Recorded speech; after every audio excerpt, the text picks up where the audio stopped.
Doctor Fay, ¿cómo le va? Muy bien, pues, queridos amigos. Vamos a hablar acerca de las sociedades secretas, sociedades ¿qué ocultas, las logias, ¿o no? Masonería. Illuminati. También. ¿Por qué? Porque en realidad uno tiene que saber que detrás del poder visible siempre ha estado un poder oculto que se ha concentrado en las sociedades secretas, bueno, desde que la historia es historia prácticamente. ¿Ya? Por eso hemos elegido una de las sociedades secretas de las cuales poco se habla, pero que son muy influyentes y guardan grandes misterios. Para partir, todo lo que es la llamada sociedad secreta del Priorato de Sion. Del que menos se habla.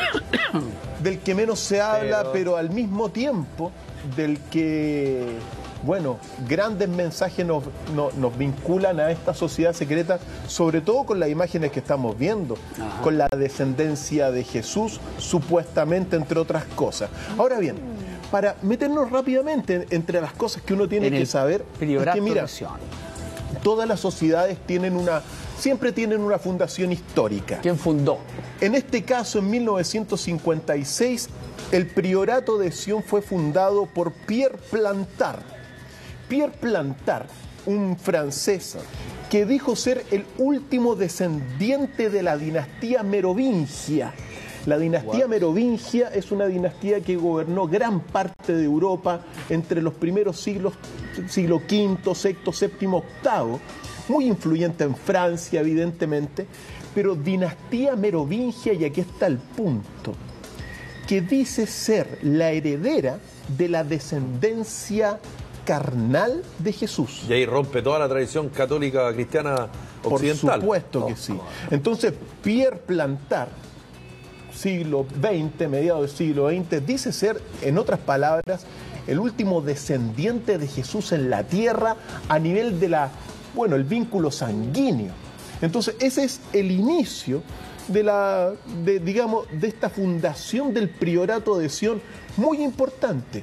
Pero todas estas fundaciones históricas siempre, en todas estas sociedades secretas, guardan como un trasfondo místico, oculto, del verdadero origen. Y aquí está el punto sobre el caso del Priorato de Sion, porque si el trasfondo místico y oculto y más lejano es el correcto, el Priorato de Sion, el primer Priorato de Sion, fue fundado por Godofredo de Bouillon en el 1099 durante la primera cruzada para liberar el Santo Sepulcro, y aquí esto lo estamos viendo. Si todo esto es así, queridos amigos, pongan atención a esta imagen, porque esta imagen de Godofredo de Bouillon, que llega a Jerusalén durante la primera cruzada, se dice que este hombre era el último, digamos, en aquel tiempo se decía que era el descendiente sanguíneo de Jesucristo en la tierra. ¿Qué? Así mismo, pues. Tiene un parecido, ¿ah? Descendiente de Jesús. De Jesús, sanguíneo. Por eso uno tiene que decir estas cosas. Cuando llega Godofredo de Bouillon, y este es el origen místico y lejano del Priorato de Sion fundado en el siglo XX, liberan el Santo Sepulcro, fundan una iglesia en todo lo que es Jerusalén, y durante, prácticamente 200 años va a estar ahí ese Priorato de Sion hasta que vuelve a manos de los musulmanes, del Islam, en Jerusalén. Pero aquí está todo el punto, porque lo que está planteando esta sociedad secreta, primer elemento, ¿cuál? Que Jesús tuvo descendencia sanguínea con María Magdalena. Entonces, aquí está el asunto. Todos los que siguieron la orden secreta del Priorato de Sion son aquellos que resguardan este mensaje secreto conocido como el Santo Grial. ¿Qué es el Santo Grial? Muchas veces se sostuvo que era una copa, la copa de la última cena. Y hay santos grial, hay como 400 santos grial en Europa, uno que otro más fidedigno. Pero en realidad, para el Priorato de Sion, el primer mensaje oculto que guarda es la descendencia de Jesús con María Magdalena. Primer elemento. Como la identidad, eso guardaría como los hijos de Jesús. Así de simple. Y por eso es secreto. Y por eso es secreto. Rompe la tradición judeocristiana. La rompe completamente. Claro. Por eso el priorato de Sion primero busca a través de la historia ir mostrando primero esta descendencia de Jesús, que hoy día se ha hecho popular sobre todo con el Código Da Vinci, con el enigma sagrado, que son libros que se han hecho películas también. Hay muchas películas también. Que hablan de esta descendencia de Jesús y María Magdalena. ¿Cuál sería el objetivo de ellos de promover y difundir esta descendencia? Fue según todo esto, es el descubrimiento que ellos hicieron sobre todo cuando llega Godofredo de Bouillon a Jerusalén. Descubren esta enseñanza secreta, descubren todo lo que se ha contado en evangelios que se han perdido y que lo que buscan es preservar este tesoro del conocimiento para ir poco a poco mostrándolo y haciéndolo público. Ahora bien, ¿qué base científica tiene esta imagen, por ejemplo, que vemos ahí de quien dice que sería el último descendiente de Jesús? Es aparentemente, mira, hay las pocas imágenes que se tienen de Godofredo de Bouillon son las que vemos en pantalla y una vez, si se dan cuenta, tiene una especie de corona, claro, ¿ya? Que vendría a ser, digamos, un símbolo de la corona de Jesús, también barba, por lo tanto, mira, son los pocos retratos que se tienen de relatos hablados. Claro. ¿Ya? Pero también esto lo sostiene, ¿qué cosa? Los evangelios, por ejemplo, que se han descubierto últimamente, que hemos conversado más de alguna vez, de María Magdalena, donde se dice que Jesús tenía esta relación de amor. De amor con María Magdalena. Bueno, todo este conocimiento y esta sabiduría se guardó durante siglos en un ambiente digamos, había que preservarlo, porque si se hacía público en esos tiempos donde la iglesia dominaba mucho el ambiente europeo, lo iban a... Bueno, en realidad se hicieron, por ejemplo, la cruzada contra el sur, contra los cátaros o contra el Lánguedoc, fue para destruir precisamente la dinastía merovingia en gran medida. Y así borrar todo vestigio posible. Ahora, ¿qué otros datos que tú preguntas, querido amigo, hay para fundamentar esto? Otro elemento fundamental es precisamente todo quien es Leonardo da Vinci. Mira, Leonardo da Vinci se dice que era integrante de esta sociedad secreta llamada el Priorato de Sion y que a través de sus pinturas trató de ir expresando, bueno, algunos datitos como es este vínculo. ¿Y coinciden? Y coinciden efectivamente.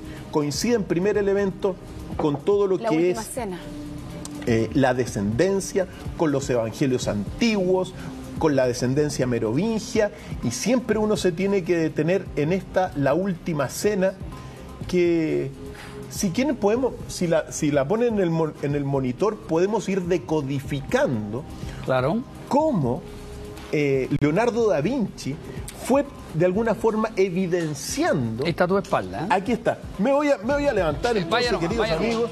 Y le vamos a pedir a nuestro director que mantenga ahí las imágenes. Por supuesto que sí. Cuidado, Cristian. ¿Ya? Cuidado con el micrófono. Ahí, Andrés. Ahí sí. Muy bien. Por a ver, supuesto explíquenos, a ver. sí. Entonces, si esto es así, primer elemento importantísimo, Leonardo, miembro del Priorato de Sion, ¿ya? Y a través de su pintura habría querido expresar primero este primer elemento del priorato, que es la descendencia de Jesús. Aunque no se vea muy bien, en el mantel de la última cena, en el borde hay un nudo. Ese nudo simboliza la unión, que es el primer elemento que al menos no se ve acá. Segundo elemento fundamental, evidentemente, aquí está Jesús. Veamos las manos de Jesús, una mano hacia arriba y la otra mano hacia abajo. O sea, Jesús está así. ¿Qué simboliza eso? Entre otras tantas cosas. pero que algo está mostrando de verdad, pero que también hay algo oculto Escondido detrás de este cuadro fantástico de Leonardo da Vinci. Ahora, yendo a la, digamos, donde las papas queman, siempre se ha dicho que esta figura es la figura de Juan. Pero en realidad, si uno se fija muy bien, imagen femenina. es una imagen femenina. Claro. Todo este cuadro en realidad es consistente con los evangelios secretos de Jesús, con los llamados Apócrifos. evangelios más, los apócrifos que se llaman, que es mejor hablar de los Y de los alguien le secretos. hablaba al oído a ella. ¿Por qué? Porque lo primero agarraba que el cuello. muestra acá, fijémonos, está rojo y esto es rosado. Rosado, un color mucho más vinculado a las mujeres. Ahora, esta figura que para la, bueno, para el común de los mortales siempre ha sido Juan, en realidad es María Magdalena. Primer elemento. Segundo elemento, aquí hay una B. Sí. Esa B significa, sobre todo, es un símbolo femenino. Es el símbolo como del receptáculo donde, digamos, femenino, ¿ya? Otro símbolo que dice esto. Este que está acá es Pedro, o al menos está simbolizado Y le como está Pedro, hablando, ¿ah? ¿ya? Y fijémonos bien, porque Es una mujer, de alguna no tiene barba forma aparte. Pedro está amenazando a María Magdalena. Amenazándola. La está amenazando. ¿Por qué? Porque Pedro aquí en la mano tiene un cuchillo. Claro. Ah. Y Pedro aquí le está poniendo la mano en el cuello. Ahora, ¿por qué esto es importantísimo? ¿Por qué le pone la mano en el cuello? Porque es una amenaza. Porque en la No, tradición ¿qué le estoy diciendo? oculta del priorato de Sion, uno tiene que decirlo, Pedro siempre estuvo en contra de María Magdalena, porque Jesús la amaba de una forma distinta, la amaba incluso por sobre los discípulos. Y en los textos de estos evangelios perdidos y secretos, se narra correctamente, digamos, claramente, que Pedro la envidiaba, le hacía la vida imposible e incluso la perseguía y la amenazaba. Bueno, Leonardo da Vinci lo que hizo fue expresar esta disputa que tenía Pedro con María Magdalena, elemento clave, ¿ya? ¿Por qué Da Vinci tenía tanta información que nosotros no tenemos? Que Leonardo da Vinci era un genio, pues. Recordemos que Leonardo da Vinci es el símbolo, quizá, del Renacimiento en su plenitud. El Renacimiento italiano que va a descubrir a este hombre, que va a guardar secretos. Que, ojo, Leonardo da Vinci va a estar bajo la esfera católica cristiana, pero al mismo tiempo lo que va a ser evidente. Mira, hay un secreto que ocupan estas sociedades. Hazlo público para mantenerlo oculto. ¿Cómo? Así de simple. Hazlo público, muéstraselo a todos para mantenerlo oculto. Entonces, esto que es público, Como dividir para lo que reinar. está ocultando es la verdadera relación que hay entre Jesús y María Magdalena, muy importante, ¿ya? Ahora bien, este que de acá es Judas. Ay, pero qué raro.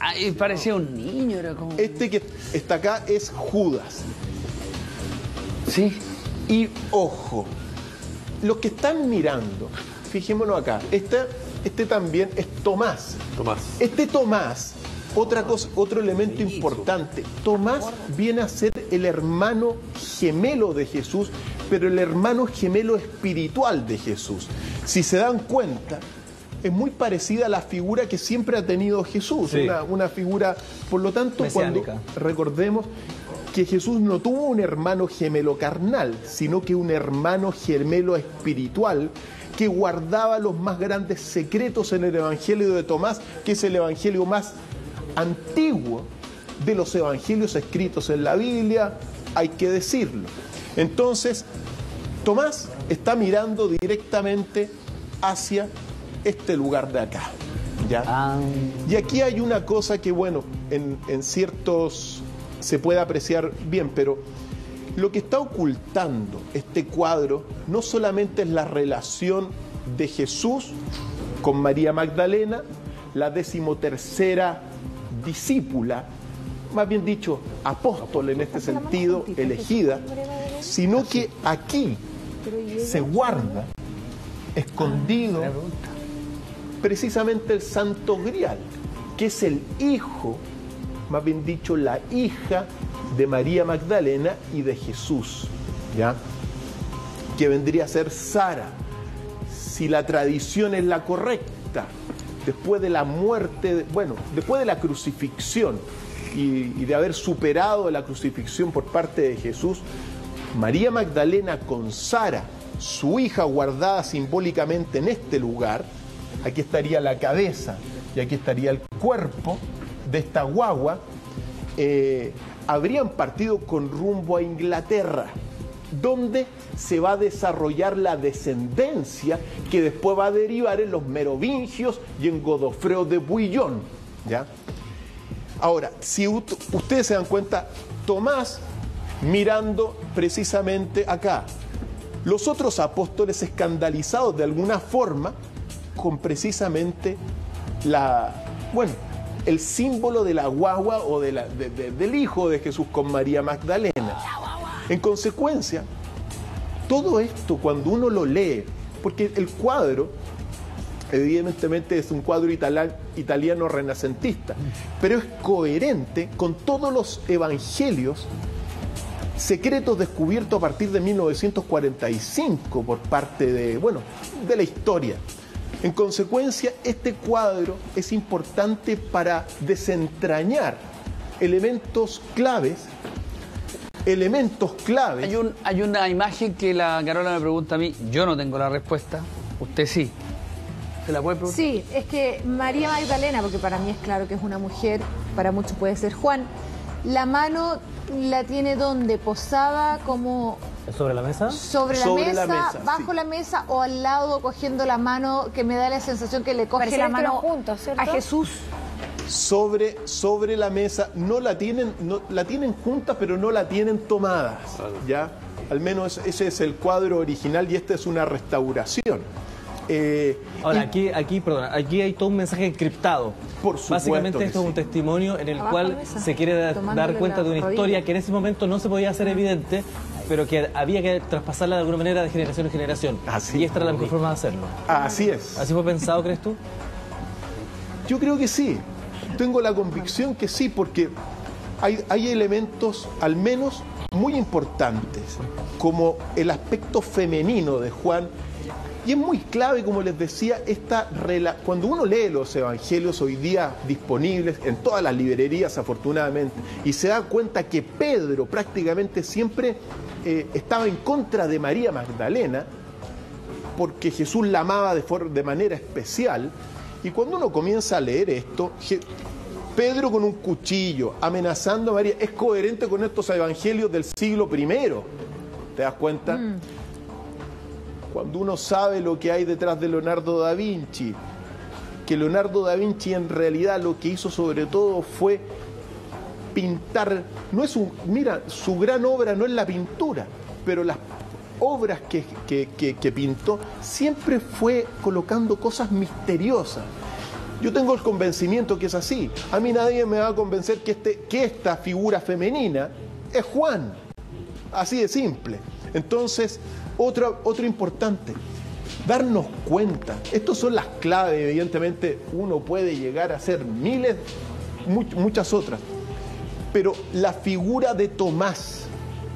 Tomás es, bajo la tradición del priorato de Sion, el hermano gemelo espiritual de Jesús. Entonces, si uno se da cuenta, es prácticamente un reflejo de un Jesús, de alguna forma, en esta situación.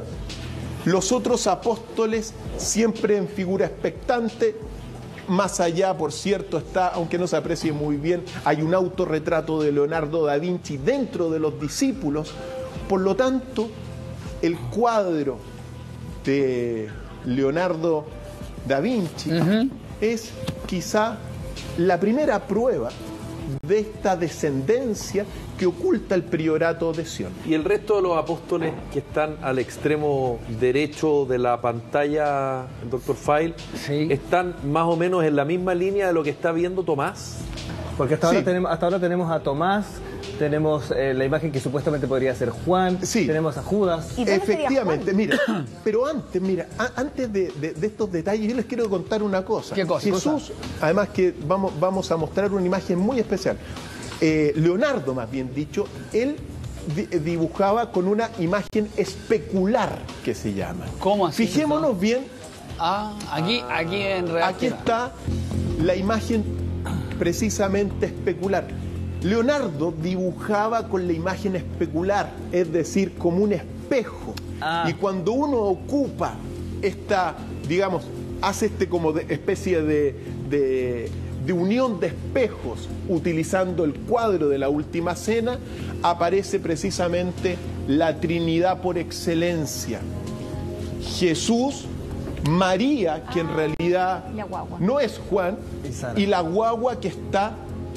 Mostremos el original y veamos que es la imagen especular. A ver. Ahí estamos, ahí lo estamos viendo. Entonces, vamos a juntar esto y lo vamos a doblar hacia ese lado. Y va a ocurrir lo siguiente ahora bien. Detalle fundamental, detengámonos en esta imagen clave. ¿Cómo descubren que él dibuja así? Se descubre esto se descubre fundamentalmente por los estudios de Leonardo da Vinci, porque Leonardo da Vinci, desde, gran artista, desde gran genio. No, pero mira la cabeza. Dibujaba de manera especular, es decir, con un espejo dibujaba. Pero detengámonos acá también en el detalle de esto. Para toda la tradición que nosotros estamos hablando de estos evangelios del priorato de Sion, de este mensaje oculto, el hombre perfecto, queridos amigos, es el hombre que está con una mujer y que tiene un hijo. El hombre perfecto no es el hombre solo, sino que está reflejado precisamente con su compañera. Uno siempre tiene que recordar los evangelios de Felipe, por ejemplo, el evangelio de María Magdalena. Se dice claramente en ese evangelio, Jesús la besaba en la boca. Así de simple, eso es lo que dicen todos los traductores de estos evangelios antiguos. Y esto está reflejado por el genio de Leonardo da Vinci de manera especular. El hombre perfecto, queridos amigos, para esta tradición del priorato de Sion, es el hombre con la mujer y con su hijo, reflejo también de la Trinidad. Hombre, mujer, hijo, clave en todo lo que es este asunto. ¿Ya? Ahora, la relación, mira, uno tiene que decirlo, la relación de María Magdalena con Jesús es una relación que no está aceptada evidentemente por el canon de la Iglesia Católica y en general del cristianismo ortodoxo. Sin embargo, y ojo, durante miles de años, más de 2000, casi 2000 años, se mantuvo esto en el silencio. Pero, afortunadamente, gracias a estos descubrimientos de los evangelios en 1945, de los evangelios desconocidos, y de la relectura de esta imagen particular de Leonardo da Vinci en su Última Cena, que guardaba, por cierto, también este gran secreto que estamos viendo acá, el Santo Grial es el Hijo. Doctor File, nos vamos a separar brevemente. Al regreso usted nos dará más antecedentes de esta relación entre Jesús, María Magdalena. Lo tiene que decir gran maestro del priorato de Sion. Hay que decirlo para continuar esta exposición. Al igual que, por ejemplo, Isaac Newton, gran maestro del priorato de Sion, de Víctor Hugo, gran poeta francés. Ahora, hemos establecido al menos estos secretos detrás de este priorato, la descendencia carnal de Jesús. Fijémonos en el segundo gran detalle que uno tiene que mencionar, porque mencioné esta cosa. Me voy a levantar, querido director. A la pantalla. Aquí lo observamos. Fijémonos bien, dentro del cuadro de la última cena, habiendo establecido esta relación entre Jesús, María Magdalena y su descendencia sanguínea, uno tiene que fijarse que de todas las figuras que están acá puestas, solamente Judas en su ropa presenta 3 colores. Es verdad. ¿Por qué? Todos los demás tienen 2 colores o un color. Y Judas tiene... Ay, se me escapó ahí, Judas. Pero tiene 3 colores, Judas. Escuchen, Judas. Ahí está. Aquí está. Fijémonos, todos tienen 2 colores, un color. Jesús 2 colores, María Magdalena 2 colores y Judas tiene verde rosado de alguna forma y azul. ¿Por qué? ¿Por qué? ¿Lo digo o no lo digo? Sí, dilo, por favor. Dígalo. Bueno, este cuadro y esta posición de Judas, que ojo, guarda en su cuerpo la descendencia, la guagua, el niño, que es la descendencia de Jesús con María Magdalena, bueno, uno tiene que decirlo claramente. Bajo esta visión del priorato de Sion, el verdadero rol y la verdadera figura de Judas es que no es un enemigo de Jesús ni que tampoco lo traicionó, sino que Judas es en realidad el que mejor comprendía el plan divino que tenía Jesús que hacer en la tierra. Por lo tanto, esto es, ojo, amigos, esto es completamente distinto a la tradición aceptada por la Iglesia durante mucho tiempo por la Iglesia, pero es así. ¿Por qué? Esta visión que destaca Leonardo da Vinci con 3 colores exalta a Judas, y lo exalta debido a que, mira, hace muy poco tiempo también se descubrió el Evangelio de Judas, traducido al español por José Montserrat, por cierto. En ese Evangelio desconocido aparece como Judas como la única persona que realmente entendía el mensaje más profundo de Jesús. Y los otros discípulos, los otros apóstoles, eran bastante más básicos en el entendimiento del plan divino. Por lo tanto, queridos amigos, en realidad, bajo el priorato de Sion, el verdadero rol de Judas es la persona y el apóstol que va a llevar a cabo el plan divino de Jesús en la tierra, que va a ser el que va a entregar a Jesús para que el designio se cumpla, que es pasar por la crucifixión y entregar el cuerpo por la salvación de todo el resto de la humanidad. Pero ¿quién lo hace? ¿Quién? ¿Y quién lo va a entregar? Es precisamente Judas, que está presente en este cuadro también, elemento fundamental. Todo como parte de un plan. Todo. Recordemos una cosa a tu pregunta, querido Andrés. En la historia siempre hay una persona que lleva el control. Es decir, en este momento presente hay muchas personas que tienen poder en el mundo, por ejemplo, sí, pero siempre hay una que lleva el gran control del mundo en un determinado tiempo. Hace 2000 años, quien llevaba el control de los acontecimientos culturales era Jesús. Y Jesús, en el Evangelio de Judas, llama y le dice: acompáñame que te voy a contar algo, y se van, se retiran. Según todo esto, Jesús le cuenta el plan que tenía que hacer, el rol que tenía que cumplir Judas, que iba a ser perseguido, que iba a ser de alguna forma menospreciado por la historia, pero que iba a cumplir el rol divino. Por lo tanto, dentro de... Claro que sí. Dentro de esta visión del priorato de Sion, que es la más oculta, Judas, otro elemento fundamental. Ahora hay un tercer elemento clave. ¿Otro? Pero me puedo ir a sentar. Ya, a ver. ¿Estamos metidos? Uno más. Hay Otro elemento dentro del priorato de Sion que es muy importante, referido a cuál es el verdadero rol de Juan el Bautista. Y eso es clave. Recordemos que Juan el Bautista le cortaron la cabeza. Bueno, ¿cuál era el rol de Juan el Bautista? Bajo el priorato de Sion, pero antes, Carola nos va a decir algo. Está toda la historia. Así es, bueno, en eso consiste, porque en eso consiste esto, dar vuelta la historia completamente. Pero entonces, si uno sintetiza, el priorato de Sion esconde y guardaría el secreto de la descendencia de Jesús con María Magdalena. Uno. Segundo, que Tomás es el hermano gemelo espiritual de Jesús.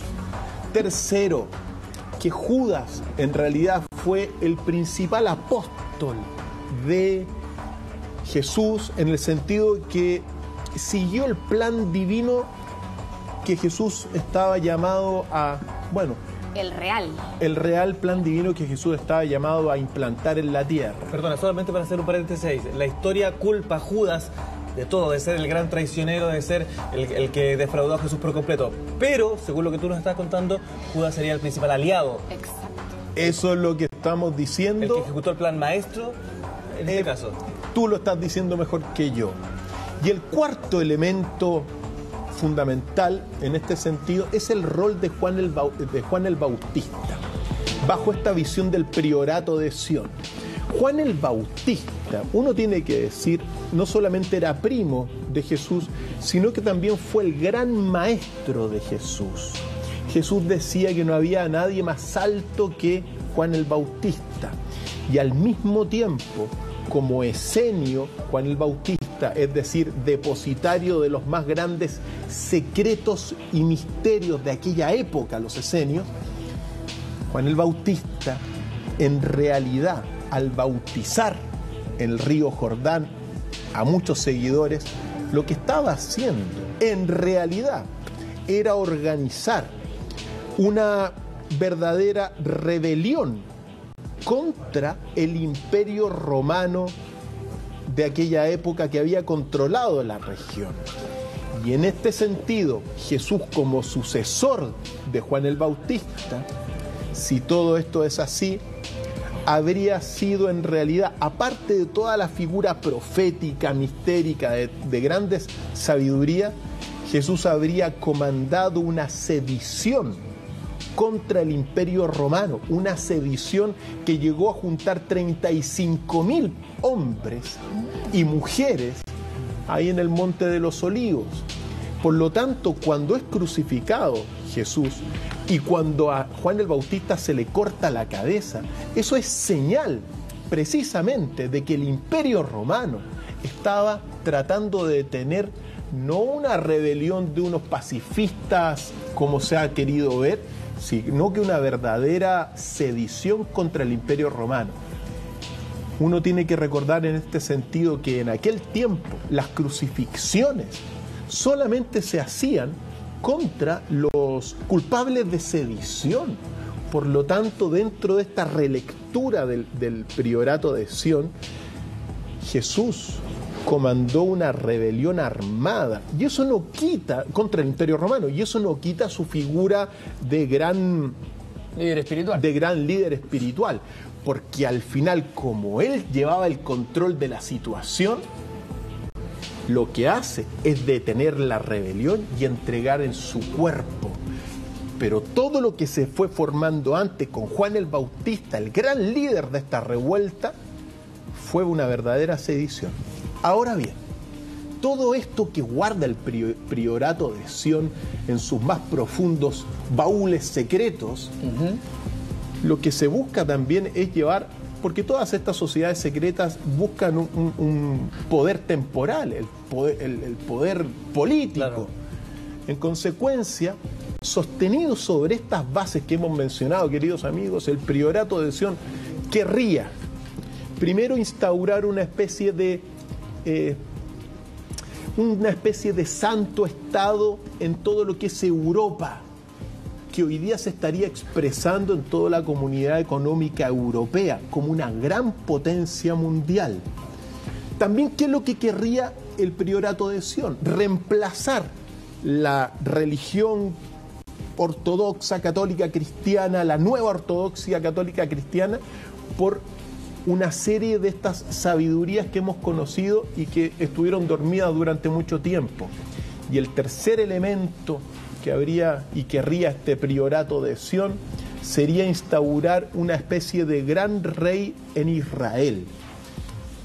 Por lo tanto, aquí estamos viendo el símbolo del priorato de Sion. Si toda esta sociedad secreta es así, queridos amigos, estamos ante una de las organizaciones más poderosas de toda la historia de la humanidad, al menos sobre todo occidental. Una sociedad que estaría de alguna forma trabajando para lo que en gran medida se está viviendo hoy en día. Es decir, una Europa fuerte en la medida de lo posible, un reemplazo de las creencias que durante 2000 años se han tenido por nuevas creencias, más complicado. Y al mismo tiempo, bueno, una organización mucho más fuerte en Israel. Algunos vinculan como guinda de la torta al priorato de Sion con un libro muy polémico y controvertido que se llama Los Protocolos de los Sabios de Sion. Ese libro, los llamados Protocolos de los Sabios de Sion, libro prohibido, se le atribuye muchas veces al priorato de Sion, cosa que no está muy clara. Simplemente es posible que haya sido ese libro escrito por los mismos nazis. Pero bueno, es parte de esta historia secreta del priorato.